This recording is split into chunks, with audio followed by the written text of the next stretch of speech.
দেখো, অনুব্রত মণ্ডল ফিরে আসছে, এটাতে আমার পাল্টা একটা প্রশ্ন করা উচিত তোমাদেরকে।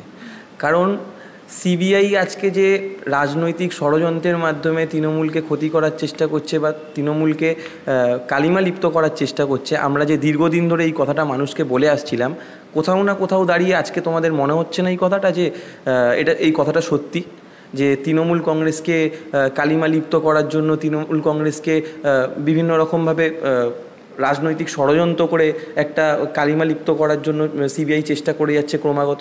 তা না হলে আজকে সিবিআই কেন কোনো কিছু প্রমাণ করতে পারলো না?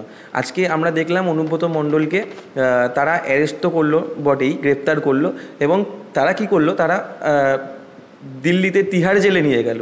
শেষ পর্যন্ত তারা আজকে সিবিআই কোনো কিছু প্রমাণ করতে পারলো না যে মানুষটা আদৌ কোনো দোষ করেছে কি করেনি, কোনো প্রমাণ কিছু করতে পারেনি। তার জন্য আমরা কি দেখলাম, অনুব্রত মণ্ডল বেল পেয়ে গেছে, অবশ্যই তিনি তার জেলায় ফিরবেন, তিনি রাজ্যে ফিরবেন, এটাতে তো বড় কোনো কথা নয়।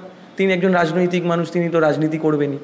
রাজনীতির সঙ্গে সঙ্গে উন্নয়ন রাস্তায় দাঁড়িয়ে থাকবে, অমুককে 200 কেজির গাঁজা খেঁচে ঢুকিয়ে দিয়ে, এরকম কিছু একটা আবার সামনের দিনে দেখা যাবে? দেখো, এইটা তো এইগুলো হচ্ছে বিরোধীরা বীরভূমে যখন দেখছে তৃণমূল কংগ্রেসের একটা সাংগঠনিক শক্তি অনেক বেশি, বিরোধীদের কিছু করার নেই, বিরোধীদের কোনো লোক নেই, জোর নেই, তো বিরোধীরা তখন এই সব কথাগুলো বলে বাজার গরম করার চেষ্টা করে। আজকে যদি বিরোধীদের সত্যিই কিছু বলার থাকে, তাহলে তারা সেটা বিভিন্ন কোর্ট রয়েছে, সিবিআই রয়েছে, তাদের কাছে গিয়ে বলুক, তাদের কাছে এগুলো জানা। তো তারপর যদি তার বিরুদ্ধে কোনো রকম আইনানুগ ব্যবস্থা হয়, তাহলে সে সেরকম ব্যবস্থা নেবে। এতদিন জেলে ছিলেন, তিহার জেলে ছিলেন, বিনা বিচারে জেল খাটতে হলো কি তাহলে?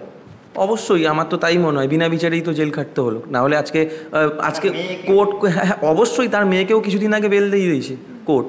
আজকে যদি সিবিআইয়ের কিছু প্রমাণ করারই থাকতো বা কোনো প্রুফ থাকতো সিবিআইয়ের হাতে, শুধুমাত্র প্রিভেনশন অফ মানি লন্ডারিং অ্যাক্টের মাধ্যমে কাউকে জেল খাটিয়ে দেওয়া হবে, যে এটা বিজেপির স্বৈরাচারিতা, এটা আমরা মানুষকে দীর্ঘদিন ধরে বলে আসছি। এমনকি আমরা 2021 সাল থেকে 2024 সাল প্রত্যেকটা সময় আমরা মানুষদের বুঝিয়েছি।